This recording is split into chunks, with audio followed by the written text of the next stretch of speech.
अस्सलामुअलैकुम नाजरीन, ये है उर्दू पॉइंट और प्रोग्राम चिट चैट कॉर्नर में मैं हूं आपकी होस्ट ज़ोफिशा नकवी। प्रोग्राम में सबसे पहले शामिल करते हैं पाकिस्तानी फिल्म, ड्रामा और म्यूज़िक इंडस्ट्री के हवाले से कुछ खबरें। नाज़रीन, ड्रामा बर्स 24 जुलाई को हम देखेंगे से शुरू होने वाले कोक स्टूडियो 11 की चौथी किस्त भी रिलीज़ कर दी गई है। कोक स्टूडियो की चौथी किस्त में तीसरी किस्त की तरह सिर्फ 3 गाने रिलीज़ किए गए। कोक स्टूडियो की इब्तदाई 2 किस्तों में 4 गाने रिलीज़ किए गए थे। पहली किस्त गुज़श्ता माह 10 अगस्त को रिलीज़ की गई थी, जिसमें शिकवा जवाब शिकवा समेत 4 गाने रिलीज़ किए गए थे। पहली किस्त की खास बात ये थी कि उसमें पहली बार कोक स्टूडियो में ख्वाजा सराओं का गाना भी रिलीज़ किया गया था। कोक स्टूडियो की दूसरी भी गुज़श्ता माह 17 अगस्त को किस्त रिलीज़ की गई थी। दूसरी किस्त में भी 4 गाने रिलीज़ किए गए थे और इस किस्त के गाने घूम चरखड़ा ने धूम मचा दी थी।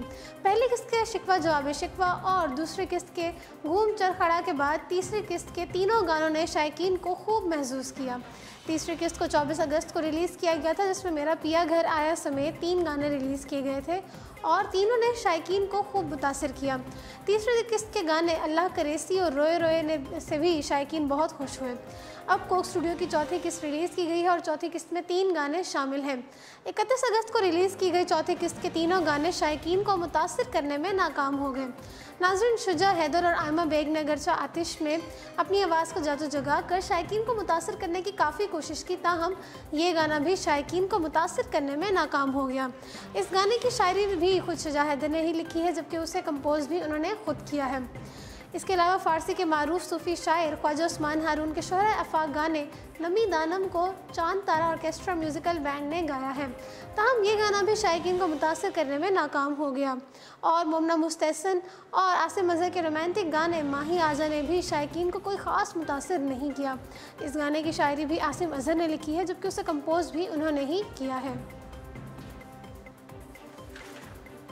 रंगरेज़ा में शानदार अदाकारी से शोहरत पाने वाले अदाकार बिलाल अब्बास खान और अलिफ अल्लाह से और इंसान में बेहतरीन अदाकारी के जौहर दिखाने वाली Ushna Shah Big Ben entertainment के नए ड्रामे बिला में मुनफरिद किरदार निभाएंगी। बिग बैन एंटरटेनमेंट, जो कि फ़हद मुस्तफ़ा और डॉक्टर अली काज़मी की बाहमी प्रोडक्शन हाउस है, उसके तहत बनने वाले ड्रामे बिला की हिदायतकारी आसिम शाह ने दी है, जबकि स्टार कास्ट में साजिद हसन, समीना पीरज़ादा, असद सदीकी और मेहर बानो शामिल हैं। नाज़रीन, मज़कूरा प्रोडक्शन हाउस की पेशकश मुबारक हो बेटी हुई से बिग बैन एंटरटेनमेंट ने निफ्ट सेंचुरी मुकम्मल करके शायकीन में बेहद मकबूलियत हासिल कर ली है। इस साल के मुतवक्के ड्रामे बिला की तमाम तर तैयारियाँ मुकम्मल कर ली गई हैं और उनका कहना है कि मयारी ड्रामे हमारी तरजीहात में शामिल हैं और मुआशरती मसाइल को ड्रामों में पेश करके नाजरीन को आगाही दे रहे हैं। उर्दू की मारूफ मुसन्निफ़ा फ़ातिमा सुरैया बजिया के 88वें यौम आज़ादी पर गूगल ने उन्हें शानदार खराज अक़ीदत पेश किया है। गूगल ने अपना डूडल बजिया की तस्वीर से मुज़य्यन कर दिया। तफसीलात के मुताबिक अदब की दुनिया में औद का दर्जा रखने वाली फ़ख्रिया पाकिस्तान फ़ातिमा सुरैया की आज 88वीं सालगिरह है। इस मौके पर गूगल इंतज़ामिया ने उन्हें ज़बरदस्त खराज अक़ीदत पेश करते हुए गूगल का डूडल उनके खूबसूरत तस्वीर से मुज़य्यन कर दिया है। बरे सगीर की नामवर अदीबा 1 सितंबर 1930 को हैदराबाद दक्कन में पैदा हुई थी। फ़ातिमा सुरैया बजिया पाकिस्तान टेलीविज़न और अदबी दुनिया की मारूफ शख्सियत है और उनका नाम नावल निगारी और ड्रामा निगारी के हवाले से भी काफ़ी मशहूर है। उन्होंने टेलीविज़न के अलावा रेडियो और स्टेज के लिए भी काफ़ी काम किया। मोहतरमा फ़ातिमा सुरैया बजिया का ख़ानदान भी अदबी दुनिया में एक नुमाया मुकाम रखता है। अब रुख करते हैं बॉलीवुड का। नामवर बॉलीवुड हिदायतकार और प्रोड्यूसर करण जौहर का कहना है कि अगर उन्हें मौका मिले तो वो करीना कपूर खान से शादी करना चाहेंगे। हाल ही में एक चैट शो के दौरान करण जौहर ने अपनी ज़िंदगी के बारे में बहुत सी बातें बताईं। शो की मेज़बान ने जब उनसे पूछा कि अगर आपको किसी बॉलीवुड अदाकारा से शादी करने का मौका मिले तो आप किसके साथ शादी करना चाहेंगे, इसके जवाब में करण जौहर ने फ़ौरन जवाब देते हुए कहा कि वो करीना कपूर खान के साथ शादी करना चाहेंगे। नाज़रीन, वाज़ेह है कि करण जौहर और करीना कपूर खान की दोस्ती पूरे बॉलीवुड में काफ़ी मशहूर है और करीना कपूर खान करण जौहर की आने वाली फिल्म तख्त में अहम किरदार अदा कर रही हैं। नाज़रीन, कपिल शर्मा वो नाम है जिसके परस्तार सिर्फ भारत में ही नहीं बल्कि पाकिस्तान में भी लाखों की तादाद में है, मगर रवां बरस मुख्तलिफ मुश्किलात ने उनकी शख्सियत को बुरी तरह मुतासिर किया है, मगर अब वो नए अज़्म के साथ एक बार फिर छोटी स्क्रीन पर वापसी कर रहे हैं। गुज़श्ता रोज़ रिपोर्ट में बताया गया था कि कपिल शर्मा एक बार फिर सोनी टीवी के लिए एक नए कॉमेडी शो की तैयारी पर काम कर रहे हैं, जो कि दिवाली पर लॉन्च होगा। कपिल शर्मा से करीबी ज़राए ने इंडियन एक्सप्रेस को बताया है कि नया प्रोजेक्ट काफ़ी दिलचस्प होगा, लेकिन लेकिन हम अभी फैसला कर रहे हैं कि उसे नया शो होना चाहिए या फिर कपिल शर्मा शो का दूसरा सीज़न होना चाहिए।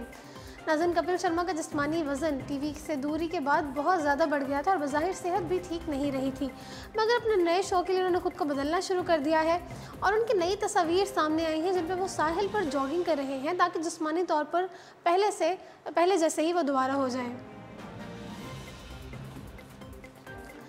बॉलीवुड के नामवर हिदायतकार संजय लीला भंसाली ने अपनी नई फिल्म में रणवीर सिंह की जगह टाइगर श्रॉफ को लीड रोल में कास्ट करने का फैसला कर लिया है।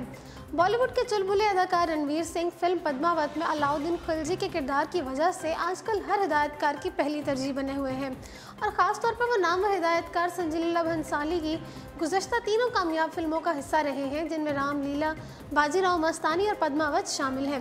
तमाम भंसाली ने अब उनकी जगह टाइगर श्रॉफ को कास्ट करने का फैसला किया है। भारतीय मीडिया रिपोर्ट्स के मुताबिक हिदायतकार संजय लीला भंसाली नई फिल्म बनाने का सोच रहे हैं जो एक भारतीय नावल पर मबनी है। ताहम इस फिल्म की दिलचस्प बात यह है कि नावल अब तक शाये नहीं हुआ और कहा जा रहा है कि इसे फिल्म की रिलीज़ से कबल शाया करके मार्केट में लाया जाएगा।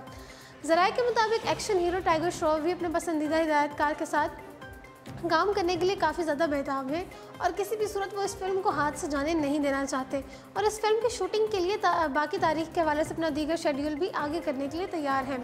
नाज़रीन, वाज़ेह है कि टाइगर श्रॉफ हिदायतकार करण जौहर की film student of the year 2 की शूटिंग में मसरूफ़ हैं, जो कि 10 मई 2019 को सिनेमाघरों की जीनत बनेगी और इस फिल्म की शूटिंग ख़त्म होने के बाद वो ऋतिक रोशन के साथ यश राज फिल्म्स के बैनर तले बनने वाली फिल्म की शूटिंग का आगाज़ करेंगे। रोमांटिक थ्रिलर फिल्मों में काम करने से शोहरत हासिल करने वाली बिपाशा बासु गुज़श्ता कुछ अरसे से फिल्मों से दूर हैं। बिपाशा बासु की आखिरी फिल्म अलोन उनकी शादी से कबल 2015 में रिलीज़ हुई थी। बिपाशा बासु ने 2015 में रिलीज़ होने वाली रोमांटिक थ्रिलर फिल्म अलोन में अपने होने वाले शौहर करण सिंह ग्रोवर के साथ काम किया था। रोमांटिक थ्रिलर फिल्म की शूटिंग करते करते इन दोनों में प्यार हुआ और अगले ही साल अप्रैल 2016 में हमेशा के लिए वो दोनों एक हो गए और अब 3 साल बाद दोनों एक साथ रोमांटिक थ्रिलर फिल्म आदत में नजर आएंगे। टाइम्स ऑफ इंडिया ने अपनी रिपोर्ट में बताया है कि इत्तलात हैं कि बिपाशा बासु और उनके शौहर करण सिंह ग्रोवर जल्द ही आदत की शूटिंग शुरू करेंगे। रिपोर्ट के मुताबिक आदत की शूटिंग रवां वर्ष जून में ही शुरू होनी थी, ताहम जोड़े की मसरूफियात के बायस उनकी शूटिंग आइंदा माह सितंबर तक मौखर कर दी गई है। अब इत्तलात हैं कि जल्द ही दोनों फिल्म की शूटिंग के लिए लंदन रवाना होंगे। फिल्म की हिदायत भूषण पटेल देंगे, जो कि इससे कबल जोड़े की फिल्म अलोन की हिदायत भी दे चुके हैं। इस फिल्म की खास बात यह होगी कि उसे गुलकार मीका सिंह प्रोड्यूस कर रहे हैं, जबकि उसकी कहानी विक्रम भट्ट ने लिखी है और इत्तलात है कि फिल्म में करण सिंह ग्रोवर कारोबारी शख्स का किरदार अदा करेंगे, जबकि बिपाशा बासु पुलिस अफसर के किरदार में नजर आएंगे। अब जरा रुख करते हैं हॉलीवुड का। इंसानी तारीख के ख़तरनाक तरीन मिशन की दिल दहला देने वाली इब्तदाई झलकियाँ सामने आ गई हैं। तफसीलात के मुताबिक चांद पर पहला कदम रखने के मुश्किल तरीन मिशन पर मबनी हॉलीवुड फिल्म का ट्रेलर रिलीज़ कर दिया गया है।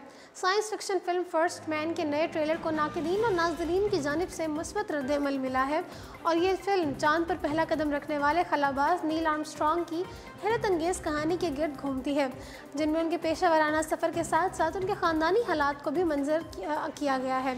नाज़रीन, फर्स्ट मैन में अदाकार रियान गोसलिंग नील आर्मस्ट्रॉन्ग का किरदार निभा रहे हैं और ट्रेलर में इस तारीख साज सफ़र से जुड़ी मुश्किलात और अवामी रद्द-ए-अमल को पेश किया गया है। ये मेगा बजट फिल्म दुनिया भर के सिनेमाघरों में 12 अक्टूबर को पेश की जाएगी और उम्मीद की जा रही है साइंसी तारीख के अहम तरीन संगे मील पर मबनी ये फिल्म बॉक्स ऑफिस पर कामयाबी के झंडे गाड़ देगी। तो जी नाज़रीन, इसी के साथ प्रोग्राम पहुंचता है अपने इख्तिताम को। मुझे दीजिए इजाज़त और देखते रहिए उर्दू पॉइंट।